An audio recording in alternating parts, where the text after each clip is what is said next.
And welcome back to another episode of Around the Paul, your one-stop shop for everything Clemson athletics. We thank everybody for the support as we've gotten this thing off the ground for the last 3 weeks, and we're back with Season 1, Episode 4. And I'm joined tonight, as always, by Griffin Barfield and a special guest tonight, Anthony Weeks, who is one of the founders of Clemson Sports Media. He's making his debut appearance on Around the Paul, and we're glad to have Anthony tonight as we've got Clifton is on vacation this week, so while he's down there having some fun in the sun, we've got Anthony joining us tonight, and we are in good hands with Anthony as well. So we've got a lot to talk about tonight. Of course, the big topic of discussion is ACC Media Day. Coach Swinney and the Clemson representatives taking the podium tomorrow morning in Charlotte. We've got some other Clemson news to talk about, including a pretty big accusation leveled by baseball coach Eric Bakich that came down in the last week that really has just kind of sent shockwaves around the ACC on the baseball front. We're going to talk Clemson recruiting, some big news over the past week there as well, one good, one bad. And then we're also going to talk about a trio of South Carolina high school prospects that are on the Clemson radar in the 24, 25, and 26 classes. So we'll have some fun talking about some guys that just maybe with some a little bit of luck could be Clemson Tigers in the future. But we've got all of that and more coming up on this episode of Around the Paul. But first, Griffin, how's your week been? I can say for us down here in South Carolina, it is incredibly hot this week. So I don't know about up in New Jersey, but it seems like nobody can escape this heat right now. No, it's same old here. Weather's just hot. I think you could explain that for basically everywhere around here. But, week's been good. Best part of the week, talk Clemson sports. And it's great to have Anthony on the podcast today. Excited to hear what he has to say. Yeah, absolutely. And Griffin, at least the ocean down here, and I'm sure the same up in New Jersey, at least it's not 100 degrees in the water like it is in Florida. Exactly. You get a little bit of relief anyway. Anthony, how about it, man? Well, first of all, welcome onto the podcast, and how things been going for you on the home front? It's been good. I appreciate y'all having me on here. I'm ready to get started. Last week we had Clemson Media Days, and tomorrow we head up to Charlotte. So I'm excited to join y'all tonight and talk some football. Yeah, for sure. And like you said, you're headed up to Charlotte in the morning. It's ACC Media Days. I believe, correct me if I'm wrong, that started, was it today or yesterday that it started? It started yesterday. Yes, sir. Yeah, I mean, you've got, you were talking to me before we started filming tonight, and you said, I think you said Coach Mac Brown from North Carolina is up first in the morning, and then you've got Coach Swinney and the Clemson representatives will be up after him. So, talk to me a little bit. What are you expecting tomorrow, and what time are you making the trip up to Charlotte to get things started? Yeah, I'm going to head up with me, David, and Drew. We're going to head up for probably about 6:30 in the morning, even though Dabo and Cade and Will don't come on until 11.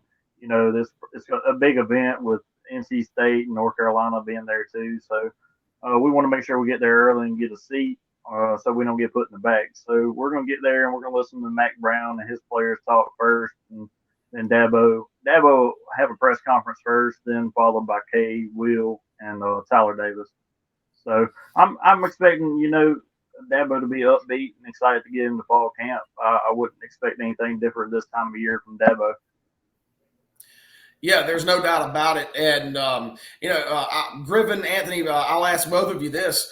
What do you think you get different out of ACC Media Day than you would just the Clemson Media Day? And I know for me, it's a chance, I think, to kind of get a feel for other ACC coaches and their perception of Clemson this year, what they think about the Tigers, in addition to anything additional Coach Swinney might add. But I think it's a unique opportunity to kind of get the pulse for how the rest of the ACC feels about Clemson. Yeah, exactly. And you kind of get to dip your feet in different types of teams. And I've kind of enjoyed that today listening to, I kind of tuned into a little bit of the Florida State interviews around, head coach Mike Norvell and his players, and Duke, head coach Mike Elko and his players as well. It's just to see how confident they are, perspectives, and how they view Clemson as well is just kind of been something that I've been just watching around every team, especially since we are kind of just the team that, needs to be overthrown by these other teams. So it's been interesting, and, I like it, but I'm really excited to see what, Dabo and the players have to say tomorrow. Right, and Anthony Griffin touched on the confidence that these other teams have. And one thing, and I came across this today, and it kind of jumped out at me, is the confidence that Syracuse has. And I guess that maybe we shouldn't be surprised at that, because this is a team that, Griffin, you mentioned every team has their kryptonite. And for whatever reason, Syracuse, maybe not necessarily as Clemson's kryptonite, they've only beaten them once, and that came back in 2017. But this is a team that always, for whatever reason, takes Clemson right down to the wire. It was the same again last year, and the Orange led 21-10 into the fourth quarter. But the young man that's the quarterback for Syracuse, Schrader, he was very complimentary of Clemson, but then at the same time, he said, I think this is the year we can take them down. So there's certainly some confidence that pervades these other programs in the ACC. So, Anthony, where do you think that comes from? Is it just a situation where, these teams just do they feel like they're catching up to Clemson, at least in their own minds, or do they have to develop that level of confidence in order to assure themselves that they can step on the field with the Tigers and match up with them? Yeah, I think being, the king of the ACC, comes with its disadvantages. Everybody wants to take your seat at the table, like Griffin was talking about today. Duke said they want a seat at the table. They feel like the matchup in September is a big matchup for them, and they feel like they can show the country they can table with Clemson. That's no different than Syracuse with Garrett Schrader. They felt like they was shoot out of a win last year. With DJ having his struggles, and then have Cade come in and do what he did. So, going up to the Carrier Dome, it's loud, and apparently it's hot up there. I've never been up there. Hopefully I get to experience it this year. But, a level of confidence in that building is it's loud, and, he's going into his fifth-year senior for Garrett Schrader. So, I think, they're expecting I think they're having that confidence coming into his fifth year. He thinks, we have a young quarterback, and maybe it's their time to shine. So, that's my thoughts on Syracuse and Duke. Florida State's the same way. Florida State, they're pretty much been picked to win the ACC, and they haven't, beat Clemson in 7 years. So, it's just we just got to go out there and prove it at the end of the day. So. Right, and I'll throw this out there. I don't know that I have ever, and I think to a degree it's always been this way with Clemson. It doesn't matter how many times we go to the playoff, how many ACC titles we win, winning 2 national titles, 3 losses each of the last 2 years. That's still, by most metrics for any other program, a very successful season to go 10-3. I don't know that I've ever seen a program lose the benefit of the doubt, or if they've ever had it, quicker than Clemson has, given the sustained run of success. And so, yeah, I think maybe the recency bias comes into play there to a degree. But these other teams, I think they see 2 down Clemson seasons, and they think it's their time to just jump on the Tigers. But like I've said from the very beginning, I think that's just a foolhardy assumption when you look up and down this Clemson roster on paper, to think that you're just going to step out there and magically flip the script on Clemson, because it just has never been that easy. Yeah, exactly. And, like you said, I think maybe other teams think that, after 2 down seasons, you might see even more down seasons. But, obviously we know different. We know the prospects that are coming in. We know that Dabo Swinney's behind it all. And, he knows these teams' numbers. He's played them so many times that, he obviously knows what's coming for them. So I'm sure he sees it as a challenge. I'm sure he sees that, and he takes that in with, something great. And it only makes for greater games. I'm expecting that Syracuse game at the Carrier Dome to be an excellent game. Same thing with Duke, Labor Day Monday. So, we'll see what happens, but I'm sure that, Dabo's not going to take this without, accepting it as a challenge. Right. I certainly think you have to take it with a grain of salt, but we'll see how it all shakes out. We're less than 5 weeks away now, Griffin, as you said, Labor Day Monday. It's getting closer by the day. So That's going to be a big night. We're all looking forward to it. We're all looking to see how things shake out for the Tigers. But Anthony, to go back while we're still on this year and with Media Day, the perception around the Clemson program, I don't think Coach Swinney's never going to use this as an excuse, and I don't think that we or anybody else should either. I do think injuries have played a big factor the last 2 years, but when you take that as part of the bigger picture, I think the fact that Clemson has had so many injuries the last 2 years, provided that they can avoid that kind of attrition this year, might actually work in their favor. Because instead of using those injuries as an excuse, look at it as from the standpoint of you got a lot of those younger guys' experience who had to step in and fill in. And so if you can stay healthy this year, not only do you have your main horses back, you've got a lot of depth around them. And so when you look at it from that perspective, then – I think you can make a very strong argument that Clemson should be a lot better. Yeah, I agree. Like I said, that was probably one of my biggest question marks going into ACC Media Days. And I think Griffin touched on it in his article last week or the other day, matter of fact, was overall team health. I think, like you said, it's been a big key factor that's played Clemson football over the past couple of seasons, especially with the wide receivers, having Bo Collins not healthy for most of the year last year. So my biggest question mark is, team health. Are we in a good spot going into fall camp? How is Troy Stellato? We haven't heard, really much out of him after he tore his ACL. So I want to know how, the ends, the depth behind the ends. That's my biggest thing is, the health behind Xavier Thomas and Maskell. Is everybody ready to go? Because, we're definitely going to need the depth behind the ends and the linebackers. Yeah, you're absolutely right. And you've got some young guys that I think we've talked about this before on previous episodes that can come in and I think make a big impact early. You've got guys like A.J. Hoffler that are coming in and some other prospects along that front seven, especially on those end positions, like you said, Anthony, that can really step in and make an impact early and kind of bolster that depth. And Griffin and I have talked about that before, but these are high impact guys. These are 4- and 5-star guys, and they're the kind that, you just say they're plug and play. They're physically already meet the criteria. So we'll see what those guys can do. I think if they can bolster that depth, I think they'll be just fine.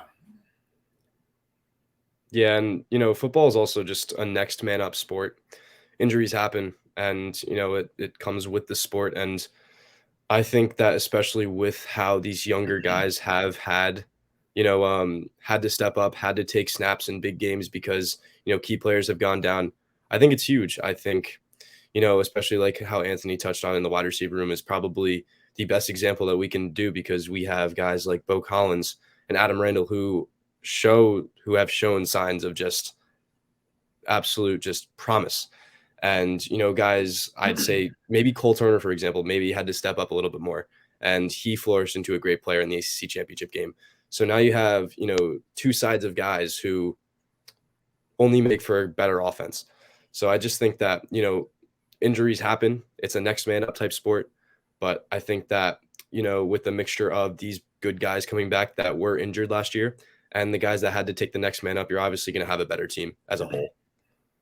Yeah, agree 100%. So tomorrow, Clemson takes the stage, their portion of ACC Media Day, and we'll have a lot of great coverage right here on ClemsonSportsMedia.com. Check out the YouTube channel.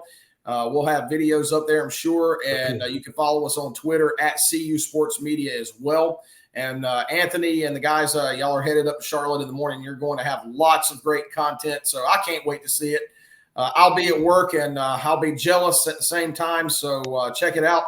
And I know I'll enjoy it as much as all of our readers. But let's move on, and we'll talk about some Clemson news across the wire in the last week. And one of the biggest things that really just was hit like a shockwave, and I know when I first read about it, I saw it on Twitter, and I'm like, goodness gracious, maybe I shouldn't have been surprised, but there had been some rumors swirling around regarding Cam Canarella with the baseball team. There had been some speculation right after the season ended or right after the College World Series that he could potentially transfer out of Clemson, and really just left a lot of people scratching their heads as to why he would even potentially want to. Well, thankfully, that's not the case. He's a Clemson Tiger. He's not going anywhere, but the accusation came down, and this was brought out directly by Clemson head coach Eric Bakich, that a team that he did not name, he would not name the team. You can read between the lines, but he accused this team directly of tampering with Cam Cantarella and offering, I believe, a financial sum to try to get him to transfer from Clemson to this school. And Griffin, I tell you what, if these accusations are true, and I don't see any reason why Coach Bakich would embellish that at all, that's a pretty serious accusation. And in the world of NIL, I think that that's even a little too far out in left field, even for the world of NIL. Yeah, like you said, Garrett, I kind of was shocked that, Eric Bakich came out with this himself, because he knew it. And I think the Cantarella family actually went up to him and was talking to him about it. So once again, it shows the heart that he has for Clemson. It shows that, he's not going anywhere when it comes to staying at Doug Kingsmore Stadium. But I was just, my head was scratching too. I really didn't know why, especially in the world of NIL, when they would, slide you some money. I don't really understand it. And I'm still overall confused by the situation, as you can tell. But obviously there could be consequences that come with this if all of this comes out true, like you said, Garrett. Right, and the rumor that was floating around, Griffin, Anthony, from what I could gather in the days following, was that there are text messages or emails. There's some sort of documented evidence that has been alleged that proves this tampering. So while the team involved still has not been officially named, there's been rumors and conjecture. We won't really get into that, but I don't think that's fair to do until more information comes out. But if there is, in fact, written documentation, either text messages or emails or any type of online digital communication that proves these allegations, then, Anthony, I would have to imagine there has got to be repercussions coming for whatever team was involved in this. Yeah, I agree. Like I said, I don't really know to the extent of what team it was. I haven't really looked much into it, but I've heard a little bit of it. Because one of our actual reporters, Cole, is Cam's best friend. So I've heard it through the grapevine. I'm not really going to speculate on what he told me or anything because it's not official.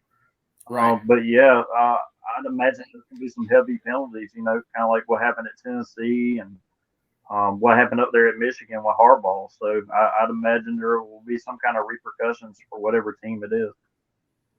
Well, and Griffin, you touched on this too, but I think it speaks volumes of the kind of young man that Cam Cantarella is, that he's approached by a team that's obviously tampering. They're offering him an undisclosed amount of money to transfer from Clemson. And this young man pretty much put his foot down, put his cleats down right out of the gate and said, no, thank you. I'm a Clemson Tiger. His parents came to Coach Bakich, as you said, allegedly came to Coach Bakich and reiterated that. They reported it and made it clear that Cam is a Clemson Tiger. This is where he wants to be. And we always talk about the Clemson man, and Coach Dabo Swinney, he talks about that all the time. Just the mold of kids that you want as part of this athletic program. And if anything positive comes out of this entire situation, I think it's to demonstrate what a young man of high integrity that Cam Cantarella is. And that's really, really refreshing to see. Yeah, and I think it's also very rare to see, a rising sophomore kind of show that integrity and maturity at that age. I'm his age. I'm a rising sophomore myself, so I can't even imagine what he's going through. But maybe another thing I was thinking about was he could play with a chip on his shoulder too, going into next year, with all these tampering allegations and just all the, headlines surrounding him. I think, if he takes it to head, he could have another great season, just play with another chip on his shoulder. I will never know, but I think that it could be a huge, advantage for Cam Cantarella to turn something negative into a positive. Right. And I'll even say this. I think maybe woe to whoever it was that was engaging in the tampering, if that is indeed a team that plays Clemson. As you said, I think he would probably certainly have a chip on his shoulder against whatever team that might be. Exactly, yeah. Well, I tell you, that's kind of the bad and the ugly in terms of Clemson news for this past week. But let's talk about something positive. And Griffin, you're getting ready to go back to campus. This might be something you've already seen before you went home on summer break, but that's upgrades to the basketball facilities and Little John Coliseum getting some more upgrades. And I tell you what, it's an exciting time on the Clemson campus because these athletic programs and facilities just keep getting upgrades and just are turning into some of the most beautiful facilities that rival anyone anywhere across the country in college athletics. I can't wait to see what it's going to look like once it's done. What did you see on campus, Griffin, before you went back home over the summer, and how has that been coming along? I didn't really see much. I know that there was, talks like after the season that something could happen, whether it be, expanding the operations, expanding the facilities. It was all rumored though, but then it was confirmed a couple weeks ago or last week. And, I think you hit the nail right in the head. It's just overall just nice to see that all sports are kind of recognized when it comes to Clemson. It's not centralized around one. Everything is kind of being recognized, and especially with how, the men's basketball team did last season, how the women's basketball team did last season at the end of the season. It's just really nice to see, and how, like you said, these are beautiful buildings. These are beautiful parts of the campus. You could even consider it. So I just think that it's just an overall W for Clemson sports. It's really nice to see. Right. And Anthony, when I look at some of the things that athletic director Graham Neff is doing in terms of spearheading these facility upgrades and the support that he shows campus wide for all of the athletic programs, I think we saw a lot of that from Dan Radakovich during his tenure as athletic director. And to me, at least from my vantage point, Graham Neff has taken that initiative and elevated it even further. And just in his short tenure thus far as athletic director, and, you can agree or disagree, but I think he's really doing a lot to promote Clemson athletics and to promote the brand and making sure that the athletes on campus really have top flight facilities to practice and play in. Yeah, I agree. When that news came out a couple of weeks ago, I feel like Graham Neff's taking a more solid approach to getting, prospects and basketball, trying to advance our basketball program. And another thing, they're redoing the locker rooms. I seen some pictures earlier today of the locker rooms for Clemson. So they should be done, by the beginning of the football season. So I went around Clemson last week, and I really it was a whole completely different experience. You can almost get lost going around, the stadium with the new Tiger Walk and the new end zone and all that. So I'm really excited about the future with Graham Neff. I think he's really doing a great job. Yeah, he is for sure. And I tell you what, just a thought, just throwing this out there, maybe once all of this is done, the next project, maybe they should try to lower the grade on Williamson Road leading up to the stadium, because I tell you what, as somebody who has made that walk multiple times a season for many years, that walk gets harder and harder by the year, walking up that steep grade on Williamson Road. So wishful thinking, but I tell you what, the older you get, the harder it gets going up that one.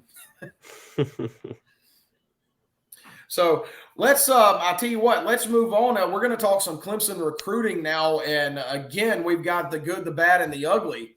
But let's start with the bad. We'll go ahead and get that out of the way first. And Griffin, we touched on this on last week's episode, that the Mike Matthews announcement was coming, and things had trended away from Clemson, and it wasn't looking good. And, unfortunately, those fears turned out to be correct, and Mike Matthews committed to Tennessee. And, I think there was some speculation that when he announced a commitment date prior to the All-In Cookout, that kind of gave the bad vibes and the bad juju that Clemson would not get him back on campus before he committed. So We touched on this last week, but now that the young man's officially committed to Tennessee, obviously you wish him well. But where did things go awry with Mike Matthews' recruitment? Was it the fact that you had Wesco and TJ Moore already committed and he feared a playing time issue, or was it just that Tennessee appealed more to him? Of course, it's speculation, but what went wrong here? I think that there could have been a couple of things. I think obviously for me, I thought the additions of Bryant Wesco and TJ Moore were advantages to having Mike Matthews join because there was more talent, there was more competition for him to kind of be the best player that he could be.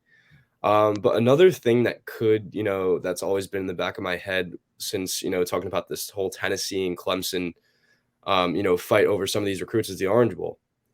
I think that could definitely be a reason. It might not be the biggest reason, but maybe seeing a team beat another puts the team in a better direction than another.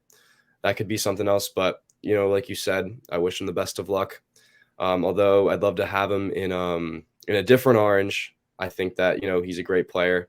And I think Clemson are still great having guys like TJ Moore and Bryant Wesco in their 2024 class. I think, it's in good hands there.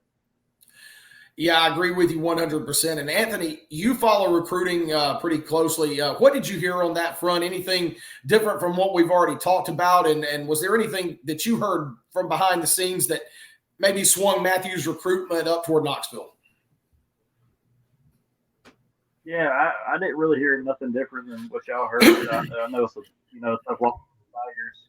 I know it come down to Clemson and Tennessee in the end, and he ended up choosing the Volunteers.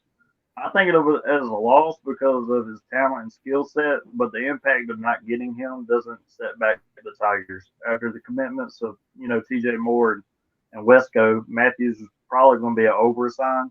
From what I heard from the coaching staff, the receiver number was 2. They was only planning on taking 2. The first 2 that signed was Wesco and Moore, and they was willing to take Matthews as an oversign. So that's why you seen Staley chose Tennessee. We was heavily favored to get Staley. And the article come out about Staley, saying that there was no longer room for him, with the Clemson team. So also another one coming in a couple of days is Alex Taylor's choosing. He has us on his board, but we're just a hat on the table because we was only going to take one person, that was Mike Matthews. So at the end of the day, it's a loss to not have that kind of talent on the team. But I'm pretty sure our staff's happy with TJ Moore and Wesco. Right, absolutely. Wesco and Moore, they're 2 elite guys. I just saw a story on Wesco the other day. Actually, it was a video on YouTube, and it was talking about his elite speed. I mean, this guy, he can straight burn it up as well as go up and get it. So I think Clemson fans will be really, really happy 2 seasons from now with Bryant Wesco on campus.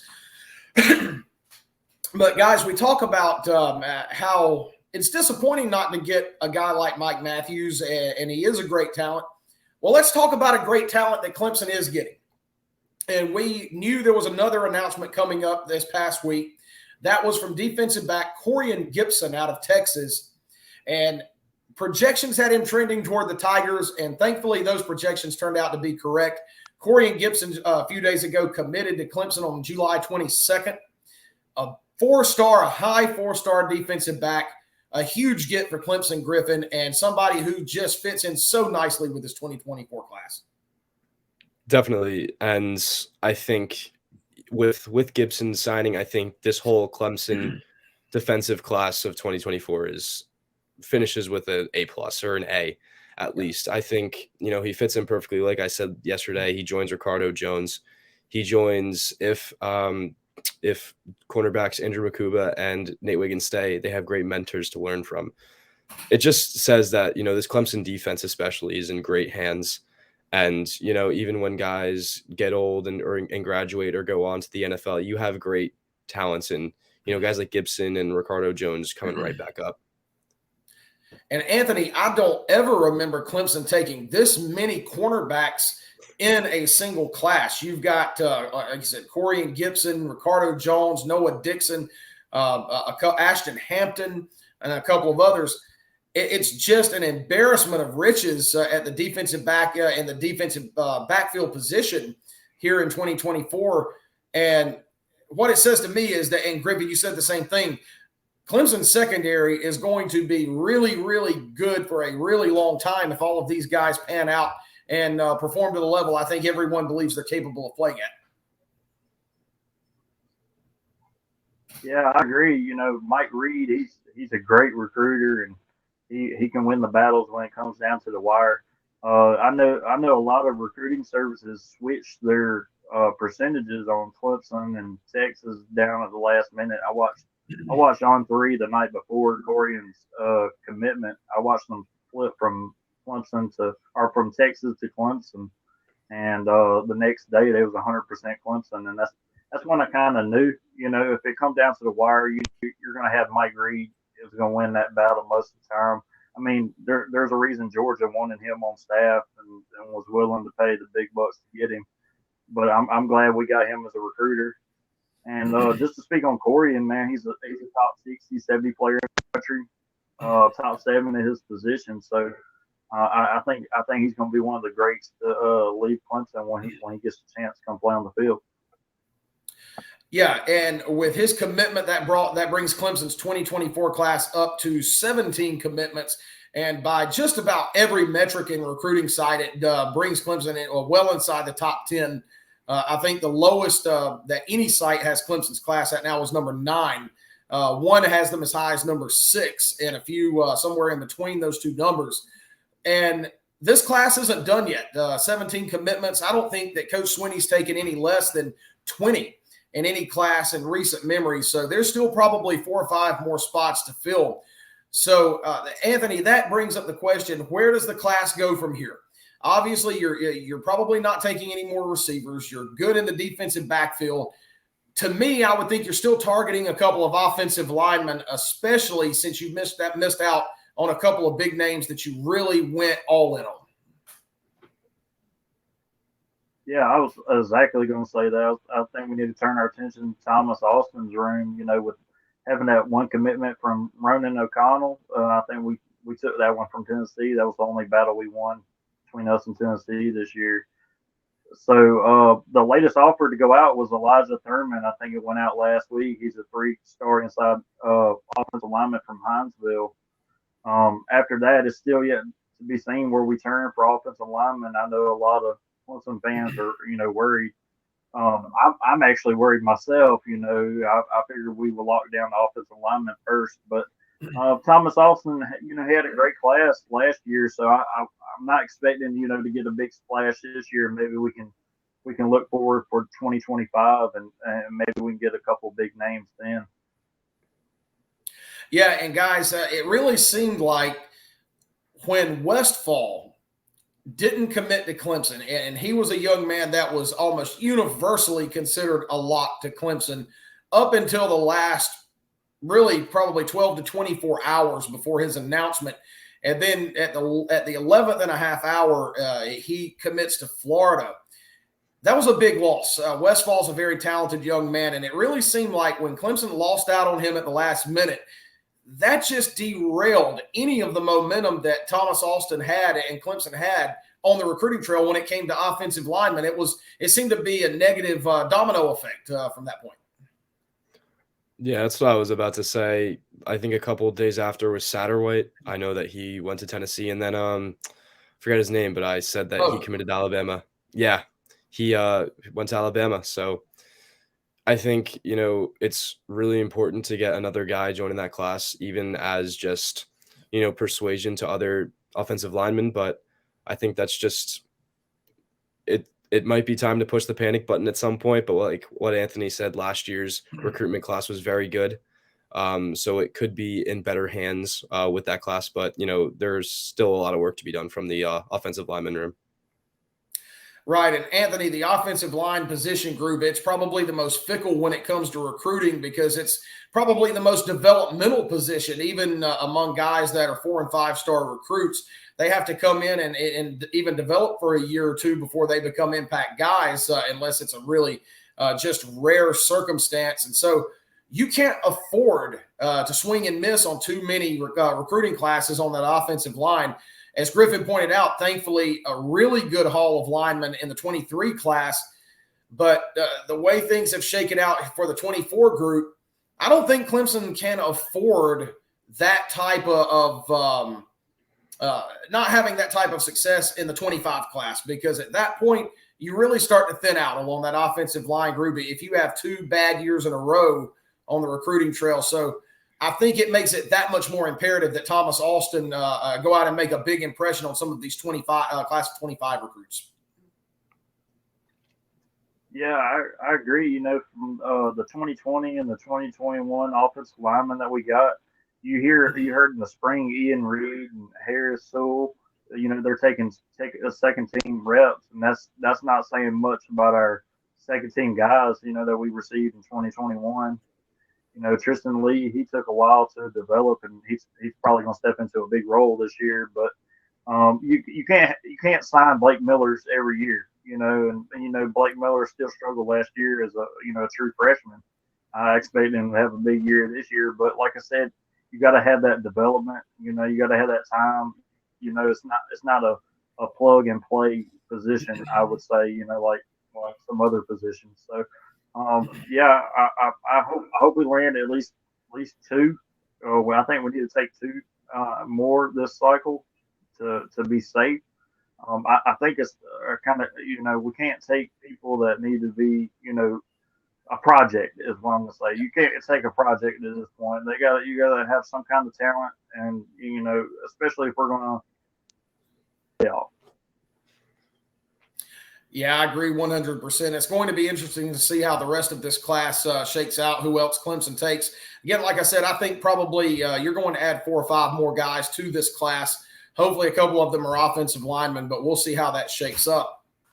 But so we get ready to wrap up here in the next few minutes tonight. I thought we could have a little bit of fun talking about some young men who are on the Clemson board. And really, I think at least 2 of them don't have a Clemson offer currently. I believe 1 does.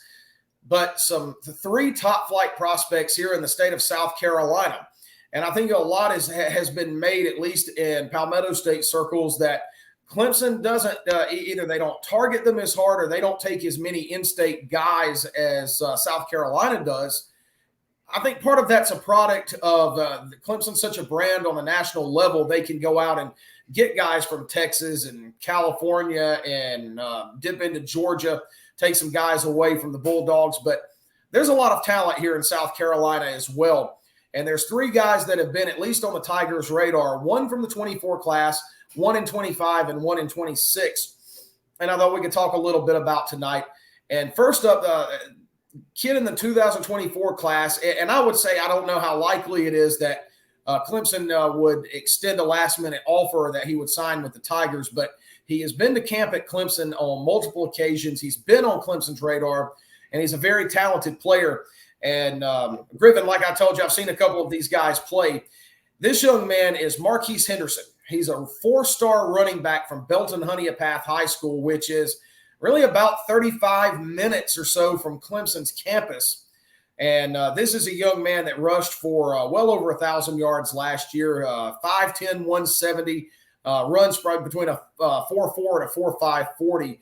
So how likely do you think it would be, and Anthony, you can weigh in on this, that Clemson tries to take another running back as a depth piece? But certainly if they did want to take another running back or somebody they could convert as an athlete, I think Marquise Henderson, at least from what I've seen of him, would probably a pretty good option there. But how likely do you think it is that they go after a player in that position again? I don't know if they do. But if the Tigers do take a chance on him, I think that you get an absolute stud of a player. Just looking at, how he plays, he's very shifty. He can change directions very quickly. He can get to the edge very well, and he's just overall just a freak, athletic freak. So the question is, especially with Gideon Davidson, I believe is his name, and in the class after him. Yes. Is it worth, reaching out and going for him? And, obviously Clemson is big on the next man up. I think that it's up in the air. I would take a chance on him just looking at what he can do and just, providing running back depth and maybe even a starting spot if he does break out, which he has the potential of doing so. But, it's really a toss-up for this Clemson team. Do they need another running back, or do you want to take that attention and put it on another offensive lineman like we were talking about before? Right, and there is another running back in the state of South Carolina who's more than a couple of years away, and we're going to talk about him here in just a minute. He's the third of these South Carolina prep prospects that Clemson is certainly on Clemson's radar. But the second is a young man in the class of 2025. He's a defensive tackle. His name is Amari Adams. He's a four-star recruit, a high four-star recruit, and by some metrics will probably be a five-star recruit before he commits. But this young man was playing at Lake City High School, which for anybody not familiar with Lake City, they're a small 1A school down in the lower part of the state. This young man in the offseason has transferred to South Florence High School, who are the defending Class 4A state champions in the state of South Carolina. Same school that produced Lanaris Sellers, the quarterback who's now at South Carolina. But Amari Adams is a tremendous talent. He's 6'4", maybe 6'5", I believe, and right at 300 pounds. And he is the consensus number one recruit in the state of South Carolina for 2025. I believe he has been extended a Clemson offer. Anthony, if you know, correct me if I'm wrong on that, but he's a young man high on Clemson's board, but also a young man with strong connections to the Gamecocks. So when we're looking at Amari Adams and his recruitment coming down the road, especially a year from now, how likely is it, at least in your opinions, that Clemson could land him?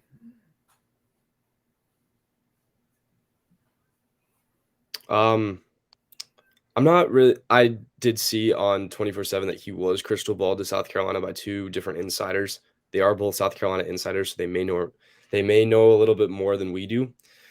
But I think you can see a Palmetto Bowl competition for this guy because he has the talent and he has offers from other teams like Alabama, Arkansas, Florida State. So there's another ACC competition right there. But, if you're vying for the number one recruit in South Carolina, I think that, you have to go all in for him. And he has the talent of doing so. Like you said, Garrett, he was, getting upwards of 6'4", 6'5", 300 pounds. You're getting a guy who can, be a game changer on both sides of the ball. And I think that, if the Gamecocks do get Amari Adams, I think that, you're going to regret it in years to come. Yeah. Just by, every November. But, I think the Tigers need to go all in for him. I think that I didn't really watch a lot on him, but, just based off his frame, he's almost a 5-star recruit. He could be a 5-star recruit in years to come or in a year to come. But I think it's just an overall huge get, and he's, around the corner. Why not? No, you're exactly right. And, Anthony, of course, you will remember this very well, just like I do. Clemson has a good track record of signing defensive linemen from their home state, from the state of South Carolina. Go all the way back to the mid-2000s. Daquan Bowers, again, the number one recruit in the country in his class, came from another little small country 1A school and had a tremendous career at Clemson. Look at a guy like Xavier Thomas, who came from the Florence area, now entering his sixth year at Clemson and looking to make one last big impact on the Tigers. And there have been others, but if there's one position group where Clemson has had great success signing from the state of South Carolina, it's been along the defensive line. So hopefully with the Amari Adams recruitment, as it continues to progress, Griffin, as you said, maybe the end result of the Clemson-Carolina game this year could play a big factor in that as well. But certainly this would be – you'd hate to see this young man slip through your grasp as an in-state school.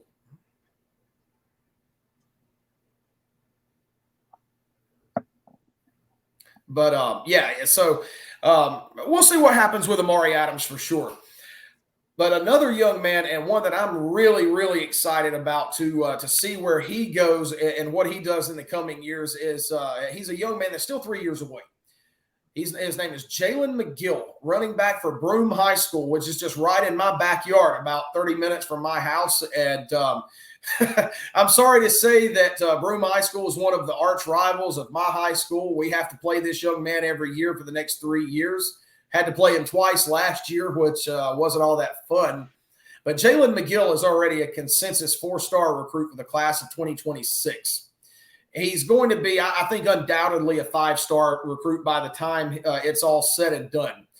This young man, as a rising sophomore, is already almost 6 feet tall, pushing 200 pounds.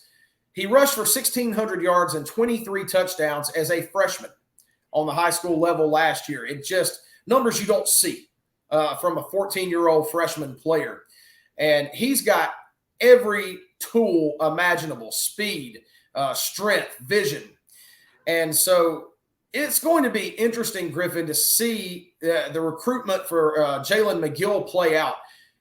He hasn't played a game as a sophomore yet. He's already got offers from South Carolina and Georgia, among others, if that tells anybody or gives anyone an indication of just how good this kid is.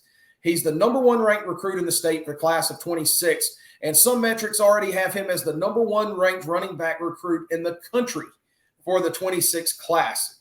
So you talk about Clemson finding great running backs through the years, your Wayne Gallmans and Travis Etienne's and guys like that. I don't know that this is a guy you can really afford to let get out of the state of South Carolina, or at least let get to Columbia before you get him in Orange. Especially if he's in your backyard, you got to go for him. And you can watch maybe one clip of maybe a touchdown run, and you'd be like, that kid's 14 years old. The hype is real, the talent is real, and the potential is there. He can be, Garrett, like you said, a generational type running back for any school.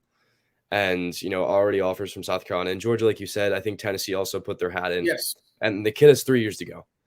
And already a 4-star recruit. I mean, it's just talking about him more and more kind of just blows me away. So I think, like you said, Clemson needs to put their hat in as well. I think it's huge if you want to get, maybe even a generational type prospect like Jalen McGill being a 4-star recruit at age 14. Yet again, it's just crazy. But I think it's huge if he slips through your fingers, let's say goes to a team like South Carolina, you're going to regret it in years to come. You're going to have to play him every year. So I think you got to go all in for him. Like I said about Mari Adams, you have to do it. The hype's there. Yeah, you're 100% right. And, I can tell you, Clemson, of course, they don't offer freshmen. That's never been something that Coach Swinney has done. Usually you start to see with these elite recruits, maybe toward the end of their sophomore year, going into their junior year, they get that Clemson offer. And I don't think that doesn't really work in Clemson's to their detriment, because these young men know going in that the Clemson offer will come later. They can expect it. They know it's coming, so it's not one of these situations where, oh, my goodness, are they going to offer me? I think Jalen knows that it's coming. He knows that offer is coming down the line. And I can tell you, I was on the sideline with this young man last year as a freshman, and I spoke to him very briefly. For a 14-year-old kid, he is so articulate, so well-spoken. He's a great kid. And, it's no secret that he does like Clemson, and he has grown up. I think the 2 teams that he probably has favored the most, at least from people that I talk to around here, is it could very well 3 years from now come down to a Clemson-Georgia battle. And I think from people around him that I've talked to, think ultimately that's how it'll play out for Jalen McGill, that it would be a 2-team race between the Tigers and the Bulldogs. So, once that offer comes in a year and a half from now, then let the race begin. Yeah, and it most certainly will be exciting, especially, if the two do come around and face each other again. It could be, a Jalen McGill type game. Whoever wins, they get him. That type of sweepstakes. But, the hype's real, and especially when he's in your own backyard, he's almost like, 30 minutes to an hour away. You have to go for him. If he's right in your grasp. Taking them to a different school would most likely be a loss in anyone's book. Yeah, there's no doubt about it. So we'll see how that shakes up with those 3 guys. Class of 24, Marquise Henderson, running back for Belton Honea-Path. You've got Amari Adams, South Florence defensive tackle. He's class of 25. And then Jalen McGill in class of 26. And especially with McGill, as Griffin and I were talking about, it's going to be a lot of fun to see how his recruitment shakes out. And hopefully 3-4 years from now, he is a Clemson Tiger. But in the meantime, especially folks here in Spartanburg County are really going to have a lot of fun seeing this young man play. That's going to do it for us here on the episode, season 1, episode 4 of Around the Paul. Again, Anthony, we appreciate you joining us tonight. You'll be headed up to Charlotte in the morning for Clemson's portion of the ACC Media Day. As you said, you're going to check out Mac Brown and representatives from North Carolina as well. It should be a lot of fun. And Anthony, we can't wait to see what all kinds of goodies you and the guys bring back from Charlotte. Yeah, we'll definitely have updates starting about 10 a.m. all the way to about 4 o'clock tomorrow afternoon. So make sure everybody's tuned in, watching our Twitter and YouTube and Facebook. Thank y'all for having me. Yeah, no doubt. A lot of fun having you on tonight. And again, follow. You can subscribe to us on YouTube, Clemson Sports Media. Our website is clemsonsportsmedia.com. We've got stories and all kinds of nuggets and great information that are going up daily. And then you can also follow us on Twitter at CU Sports Media. And we post most of our content there on Twitter as well. So there's just a lot of ways you can check us out. And we certainly appreciate everybody who their readership that's, put their trust in us for their Clemson sports information. The reception for the podcast just gets better and better every week through the first 3 episodes. Can't wait to see the people's comments and reactions and input here for the episode tonight. And Griffin, it's just really been tremendous to see those numbers tick up and up every week and the positive comments and feedback that we've been getting here for Around the Paul. Oh, 100%. And, it's just, I love it. I love, reading the comments. I should probably do a better job at responding to them, which I apologize, but that'll get better on it as, we go on. But, it's just been awesome just to see the viewership and how we've kind of just been trending up and up and up. And, we haven't really kind of slowed down. And, it's just that's just how we're going to roll, all gas, no brakes. And, I'm excited for plenty of weeks to come. I'm excited to talk more Clemson sports and appreciate y'all having me and listening in. Yeah, no doubt about it. It's been a lot of fun. And, we're just 4 episodes in. We're just getting started, and we're still a month away, over a month away, 5 weeks from the first game. So, once we start getting those games under our belts, I can't wait to see where things go from there. We'll have so much to talk about. We won't know what to do with it. Exactly. Yeah. Also, when Griffin gets on campus, you'll have camp reports too. So you'll be there at practice. So you'll have practice reports to talk about. Yeah, just looking forward to it. Big things happening at Clemson Sports Media. Well, we certainly wish everybody a great rest of their week. Have a great weekend, everyone, and we'll be right back at you with Season 1, Episode 5 next week. But until then, as always, what we say here, it's a great day to be a Clemson Tiger, and we'll talk to you soon. So long, everybody. Go Tigers. Go Tigers. Okay.